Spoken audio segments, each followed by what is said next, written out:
welcome to Wonder Woman, the Wonder Woman 2017 live-action review, part 2, I guess. For those of you who may have noticed, I already did my own quick Wonder Woman review about a couple of days ago or a week or so ago, whenever it gets uploaded. But my brother Patrick here is a very hardcore, DC Comics, DC Universe expert, and I talked to him about, maybe collaborating for the video. And, he said yes, again, like he did with my Adam West video, which, if you haven't seen that yet, you should check that out, too. But, yeah, so, he's here, he's going to offer, his thoughts and observations, both as, like, a more seasoned DC Universe observer, as well as a bit more, in our talks, I noticed he noted some more critical things than I did. So, pretty much, he'll be doing most of the talking. I'll be jumping in whenever I have thoughts or points or additions to add in to the video, and we will just go from there. So, Patrick, take it away. I thought that this was possibly the best movie that I've seen in a while. This was by far, as everyone's acclaimed, the best DCEU movie, for good reason. I thought this was a really good retelling. It combines a lot of the stuff that I remember from a kid, reading some of the comic books, some of the Justice League books, some of the Super Friends animated series from the 70s, a lot of that stuff, and I think they really encapsulated the character, and they did a really, nice job with everything. One thing I thought they really, they told a really good story where you could go into it not knowing anything and like it, because there's more than one character. It may be Wonder Woman, but it's not solely about Wonder Woman. There's so many other characters, and that's what they really did right. They had an ensemble cast, and each character is important. That's very true. Like I said in my other video, I'm not as much of a DC Universe expert, and I really liked, this story. It wasn't just, it was Diana's journey to, try and help do her part with the world, but it wasn't just her alone. She had her friends and allies, and I thought that was pretty cool. And I think it's important that we acknowledge, that they acknowledge as a film, going into the review. And spoilers, of course, in case you haven't seen it yet, go watch it, or watch this and be like, wow, that was really insightful, and then look for things. Right. One thing that I really loved is they start off in the modern day, after Batman vs. Superman, and showing her in her museum, where her facility that she controls, with all the stuff that she's acquired over the years. Showing that she's got like an empire behind her. It's not just a one-woman army. I think it was neat that we see a security vehicle show up, like an armored truck, show up with Wayne Enterprises, and there's 2 security guards. And there's all these locks, and there's all these safety things to prevent any of this from being stolen. It's just one suitcase, and going into her and seeing that this is that original photograph that we saw, and in Batman vs. Superman we saw all she wanted was his photograph back. And the way she retells the story of what, why this is important. Bruce wanting to know her origin, his little note saying, I'd like to know what this is about, or whatever. Very cool, and it was just a nice way to set up the story while we can travel back in time, so it's not, well, let's just travel back in time, or let's start back here. We're taking it from a point where you recognize people, and we're going to retell her origin and why it is important. It was well done.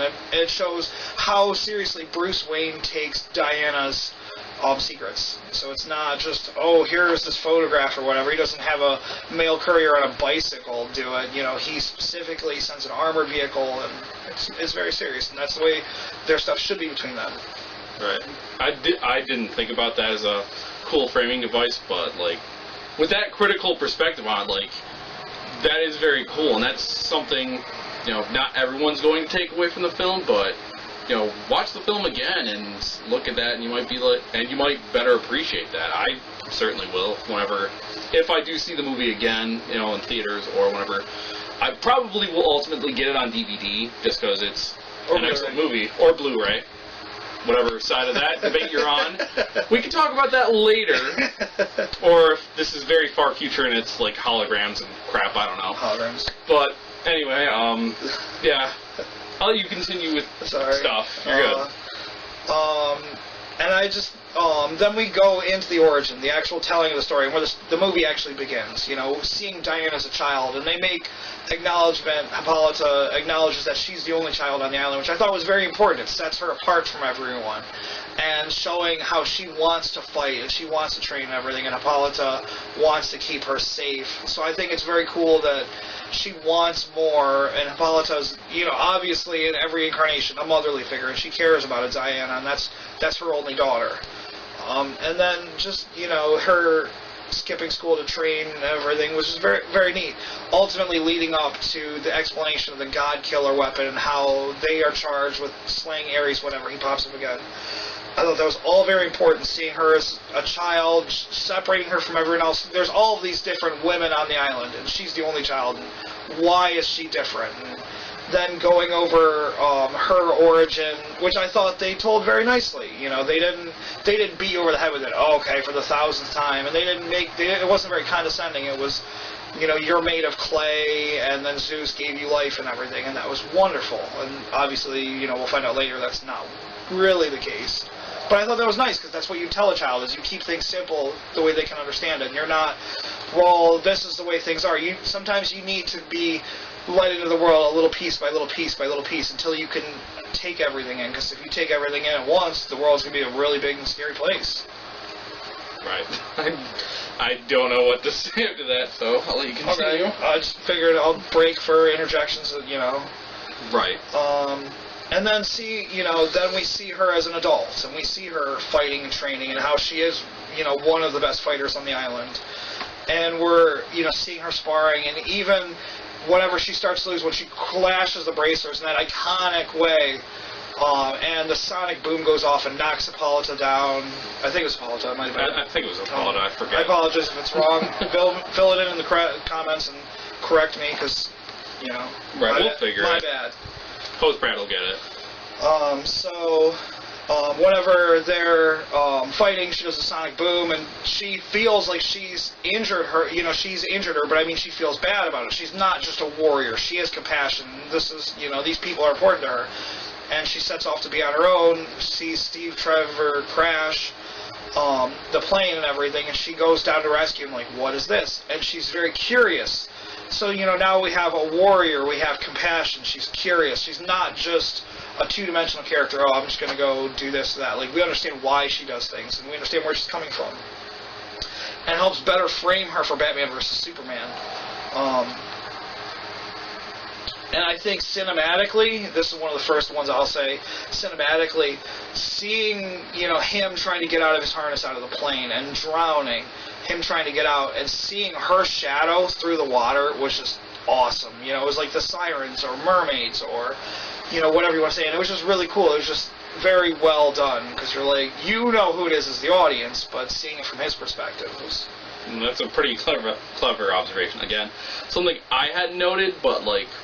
when you take that critical eye and you look at certain things, you're going to catch those elements, and again, that's kind of why I brought Patrick on. Like, he's noticing things that I didn't, so it's kind of a good team-up thing. Anyway, continue. I thought it was cool, how she saved him and how important that relationship's going to be, and them fighting on the beach, with the Nazis was amazing. And one thing that I noticed, which I loved, was watching Diana when they're standing behind the rocks and the Nazis show up and they start firing, their machine guns and whatever and their rifles at the Amazons. They're shooting bow and arrows at them, and it's showing how they're not on the same level, and they're using this period of technology versus a newer generation. And we see a girl on a grapple, swinging through shooting arrows, and we see Diana watch this bullet in slow motion projectile and go right through her, and then she's just done. The girl that's on the grapple. And it was just this amazing, watching Diana realize they have us outgunned, and, they have us outarmed, I guess. Gun would be wrong.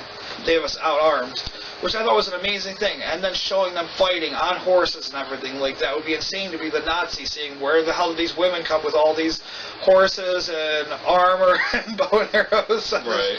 island we didn't even know existed. But it was just really cool, and we watch her, she immediately feels pain seeing one of her sisters die. And you don't go through this as a war as, okay, it's an acceptable casualty. This is someone she cared about and she loved. They're done. And one of the things that I found interesting in this is, like Patrick noted, you're talking about two different time periods, fighting against each other.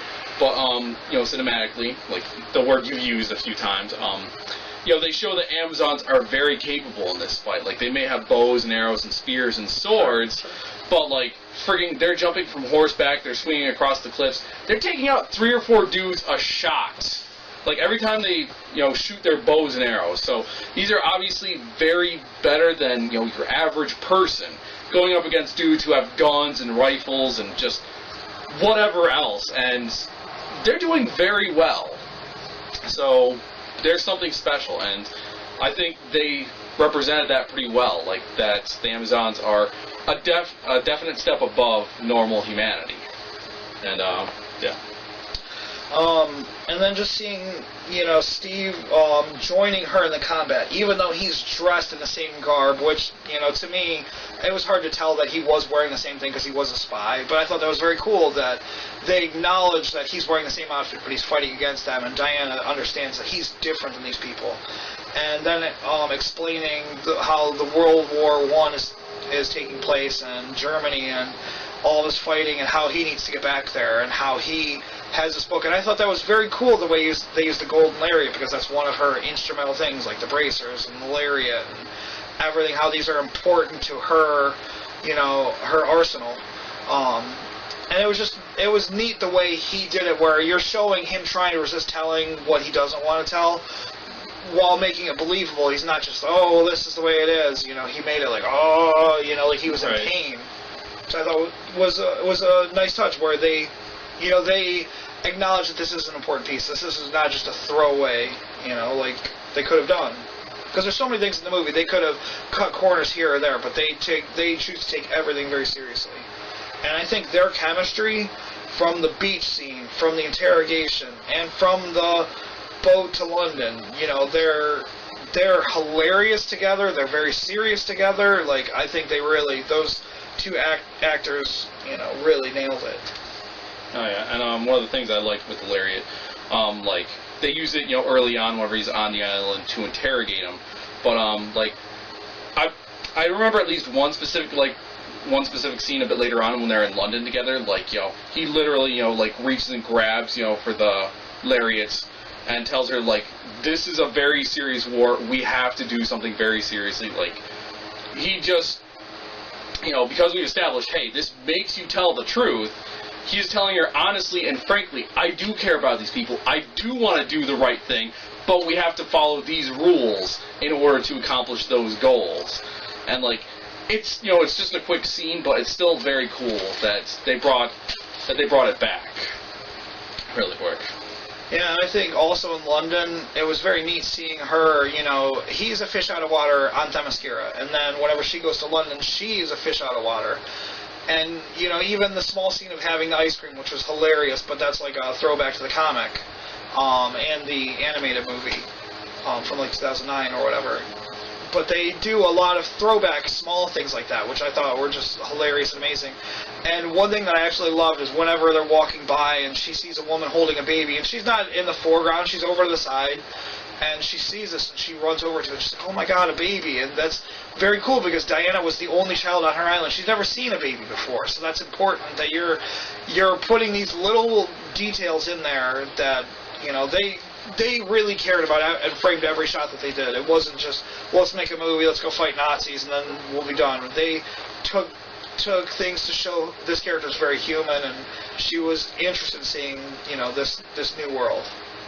And I think, and then we start getting into, you know, Steve forming this team and showing all of his people, showing Etta and how she was important to Steve, not just as a secretary, but as an equal, and how she helps Diana with the clothing. She helps run their operations. Yeah, that's it. Operations, you know, from home. Like, she's an important part of this team. It's not men do everything, women are important. Etta was very important also, which is very cool, because you don't see that a lot. If you want to talk about the council,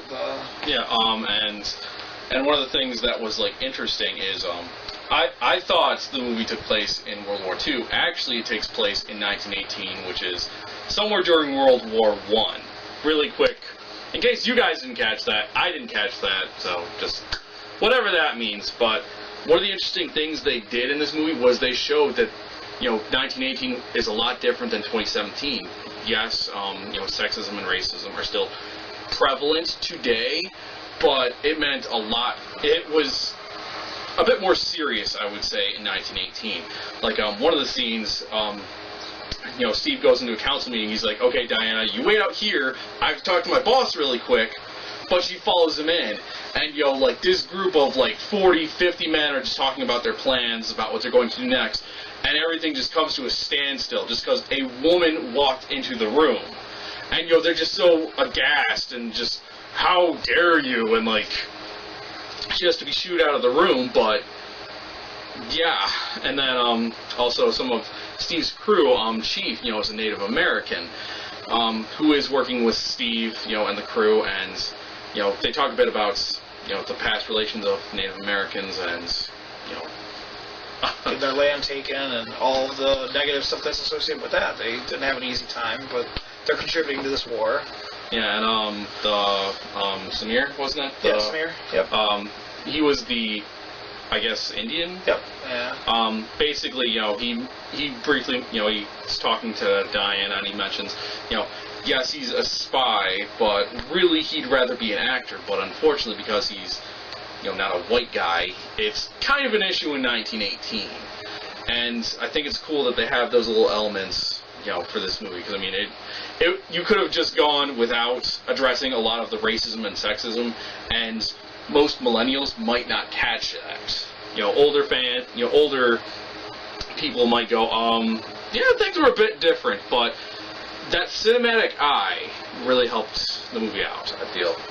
Yeah, it showcases the world that was, and it shows how the world still is to a certain degree. Obviously, it shows sexism and racism, but I mean, they didn't avoid it. They could have easily avoided it and been like, oh, let's just sweep under the rug and only show main characters that are important to our, and focus on the story. But they showed the world. Right. Showed where each of these characters came from and gave them clear motivation to why they, are on this team, which I don't think a lot of movies do. A lot of these superhero movies show a superhero and they'll show their cohorts, but they won't be important. They'll be like, oh, you're just the guy with the top hat. Right. And then you don't even have, you have a name maybe, but you don't have a motivation. Which is sad. Whereas this one really broadcasted, you have superheroes and you have civilians or soldiers or ordinary people that are just as important, and they're doing the daily stuff. Superheroes come in and save us from aliens and monsters and gods, whereas, the soldiers save us on a daily, level. Right. And spies. Right. That was the next thing. Then, I just thought, like I said, the characters were memorable, each backstory. And then, going to No Man's Land was an amazing thing, and how at this point we'd seen Diana want to stop and help multiple people. I want to do this, and Steve's like, we gotta go to Germany, we gotta go take on our problem. And he kept ushering her along, and even in No Man's Land he's like, no, we're just passing through. And that's when she's like, no, I'm going. And she, she's got her shield and everything, and she climbs above. And they talked about how for the last year they've been fighting over a couple of inches of land, and they're going back and forth. It's almost a stalemate. They're not getting anywhere. Not they're fighting over inches of land, but I mean they're fighting and they're only gaining and losing a few inches at any given point. Right. They're not really making any distance. And she just gets up out of this thing where they've got, machine guns and mounted turrets and everything. And she just hops up there, no big deal, whatever, we're just going to do this today. And she's being fired at, holding her shield. And showing her, all in, the black silhouette and everything, being pushed back by these bullets, and then just start pushing back and taking on this whole thing and accomplishing in a couple of minutes what they've not been able to accomplish in a year was just an amazing, it was really cool that they, did it. And Steve and Samir and Charlie and Chief all contributing and helping, and it was very cool that it was we're not going to avoid these things. We're not going to avoid small parts of the war. We're going to take on as much as we can. And like I said, she's compassionate. She's not about killing Ares or killing, Ludendorff. She's about solving this crisis and helping people along the way. Because all the same, if you get to the end of the war and kill Ares, but you lost 10 million or 30 million people, what good did it do? You have to the small battles are almost as important as the big battles. If you lose all the small battles and win the war, what do you have to show for it? You know, you can't just lose every battle on the way to the finale, which is important. Right. And also, really quick, they called it No Man's Land. Wonder Woman's a woman, and she crossed it. So, you know, I'm guessing that was a subtle joke, and like, you know, if you guys didn't catch that, it's fine. I just wanted to draw attention to that, so suck that, guys. Apparently, if you're in No Man's Land, just send a few female soldiers out. We're badass. It might work. I'm just saying, it worked here. And Lord of the Rings. And Lord of the Rings. Oh yeah, with I forget the elf princess's name. Post Brad, please put it in. Whenever she kills the Nazgul King, I think it is. Yo, slices him. No man can kill me. Pulls off the helmet. I'm not a man, bro. And yeah. I think it was Eowyn. It wasn't the elf princess. It was the human. Right. Again, I will try and research that. But moving just forward, not planned, obviously. Right. And then the next thing, going into Veld, which was, you know, Diana just kicking indoors and just kicking ass, and all the cinematography and the choreography was just like amazing, where she just is just kicking indoors and she's holding up her shield and she's doing everything and she's punching these people and kicking and flying around, like, it was just awesome, you know. And leading up to the sniper. And this whole segment, it seemed like, okay, she's got everything on her own. And in this moment, we realized she doesn't. The sniper's not letting her get anywhere near her. Mm-hmm. And that's whenever Steve and Chief and Samir, you know, lift, you know, a piece of the building or whatever and use it, give her a signal to use it as a ramp to run up and then jump into this window, you know, holding her shield or whatever and fly at this guy. It was just awesome, where it was cool cinematically, but it was also cool in a... She's not the only person on this team. It's not, I'm going to go through No Man's Land and you guys help a little bit, and I'm not going to kill a sniper myself. Like, they all contributed, you know, whereas she did the brunt force of the work. Without them, it would have been a lot harder, if not impossible, to accomplish. And it was a team, you know. They didn't view each other's as you're this or you're that. It's everyone using their strengths to their advantage. You know, and Veld was the city that they did everything in. And I thought it was very important. As soon as this is over, everyone's really happy. It's no longer Nazi-controlled or Germany-controlled or whatever. Yeah. And taking that photograph, and to me, watching it, that was like, all right, this is the end. I thought from the beginning, this is the end of the movie, this is how it ends. They're happy, the war's over, they won, and this is a photograph to celebrate. And in reality, that's not what this photograph was. This is like 60% or 3/4 of the way into the movie. And they just took this photograph, and to me, as an audience member, I'm like, well, shoot, somebody's going to die now, because everyone had to stay alive for the photograph. But now we have the photograph, we know they all live at this point. Now anybody's free game. Steve could die, Samir could die, Charlie could die, Chief could die. And all of these characters have such an important backstory. Any one of them dying, or if all of them die, it would be really tragic. Or if all of them live, and this was just one of their, you know, but to me it says one of them is going to die. Yeah. It's just really sad. Yeah, and one of the other things, like talking about the characters really quick, like I mentioned earlier, you know, Samir had mentioned wanting to be an actor, and Chief had the issues of, you know, trusting, you know, white men, because, you know, the past interactions with Native Americans. These are, you know, like you said earlier, Diana wasn't a two-dimensional character, and they do that with the supporting cast, too. They have their own, you know, hopes and dreams and goals and flaws. Like, one of the big things with Charlie is he definitely seems to have some serious PTSD.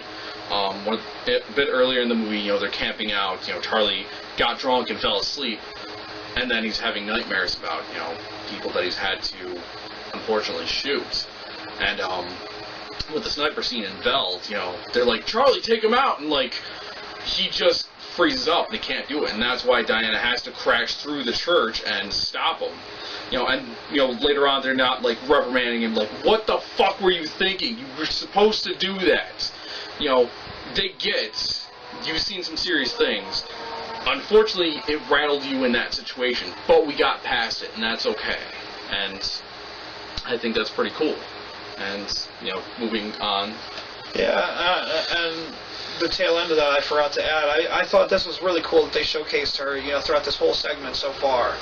was she is trying to help everyone she runs across, no matter how small the battle is or how big the battle is, you know, which I think separates her from other heroes. A lot of the times, they're looking to solve the big narrative. They're not worried about each individual, like we said, the battles in the war.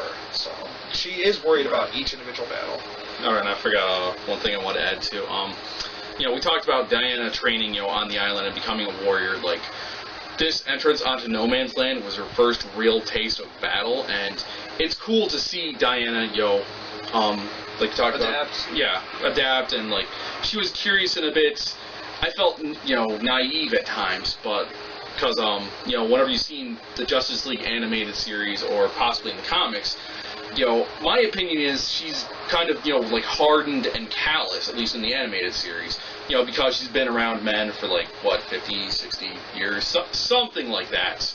You know, so she's gotten used to it. But with this story, this is her first time off of Themyscira, you know, interacting with people. So it's understandable, you know, she's a bit too trusting, she's a bit too naive in certain instances. And it's cool to see this, you know, warrior who's just had training finally get her first battle experience, and it's not just, you know, shrugging off, you know, passing by like refugees and immigrants, you know, trying to flee Veld or, you know, other places. Like, she's like, oh my god, we have to do something, and she does do some things, and she does get to have that moment of victory in Veld.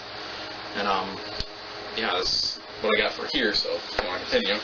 The next thing I had was Samir was really important in the next segment when they're infiltrating the Nazi party and taking the clothes for the soldiers of the Nazis so they can infiltrate, which I thought was really cool, and how they talked about him being an actor and how he can be anybody. Him and Steve's dialogue just getting into the party with the car was just hilarious. But on that note, we see Steve and them say, Diana, you know, you wait here, we're going to go and we're going to figure this out and we'll come back. And she doesn't wait, and she goes and she finds a woman that's getting well-dressed, you know, royalty or whatever you want to say. Not royalty, but I mean aristocrat coming out of the party.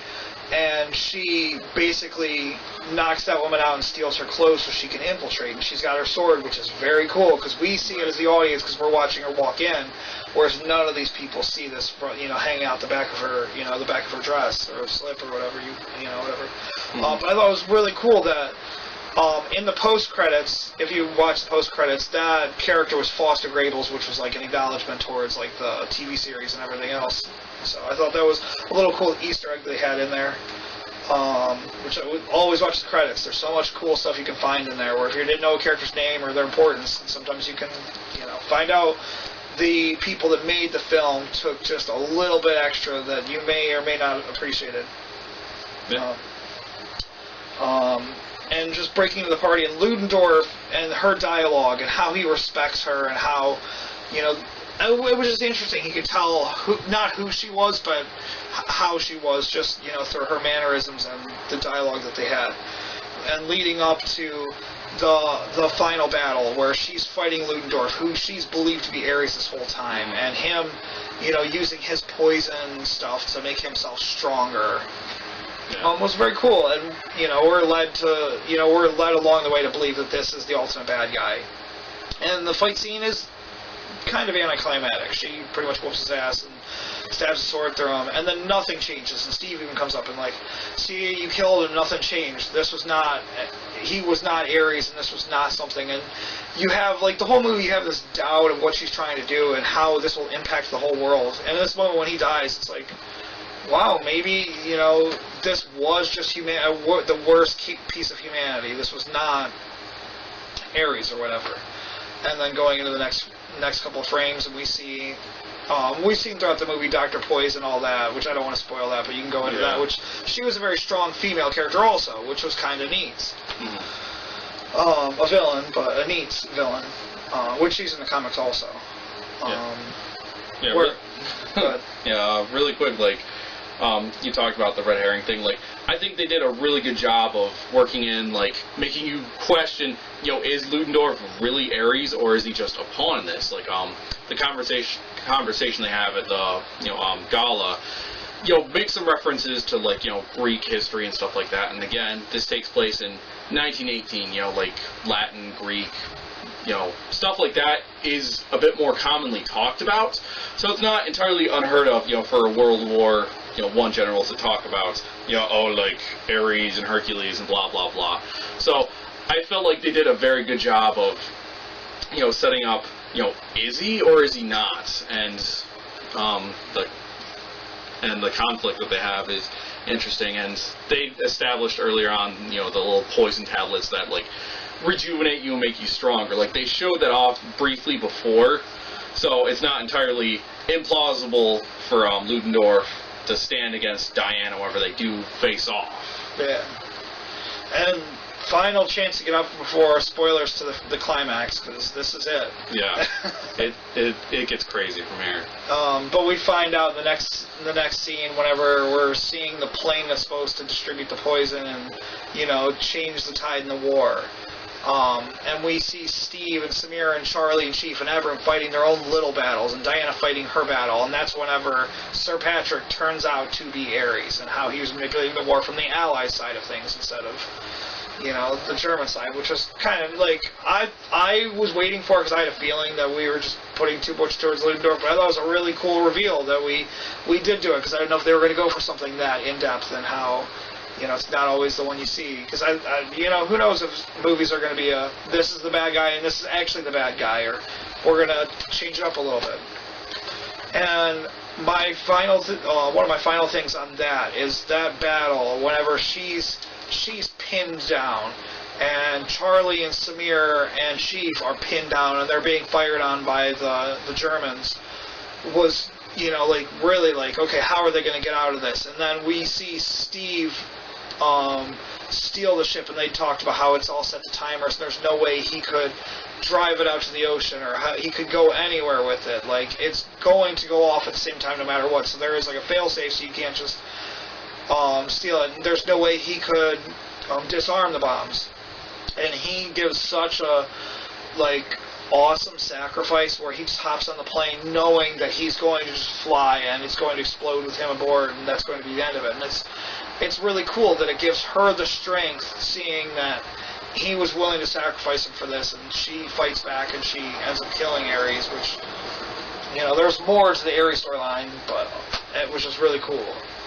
But on that note, the Ares storyline we talked about earlier, how she was made of clay and everything, the big reveal about how she was actually not made of clay, how Zeus she's Zeus's daughter, and how Ares is actually her brother, was a, really cool nod to the New 52 origin.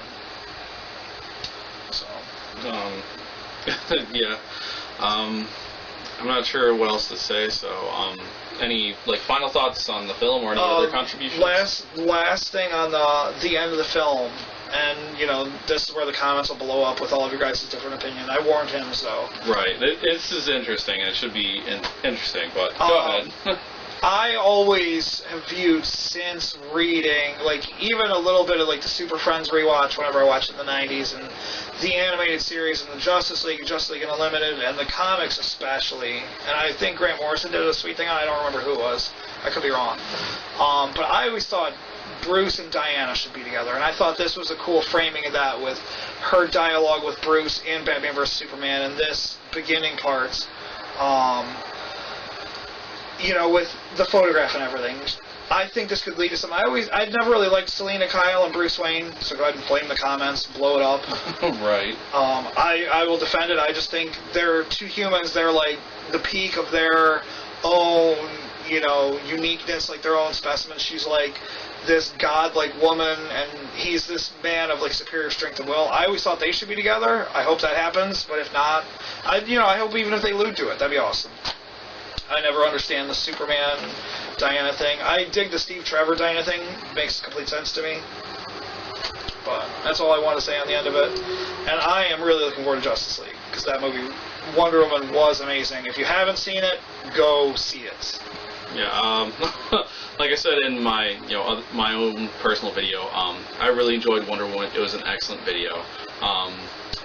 Excellent movie. So definitely, for sure, go see it if you haven't yet. And if you don't get the chance to see it in theaters, check it out on Netflix, Hulu, or DVD, Blu-ray, hologram, whatever, in the future.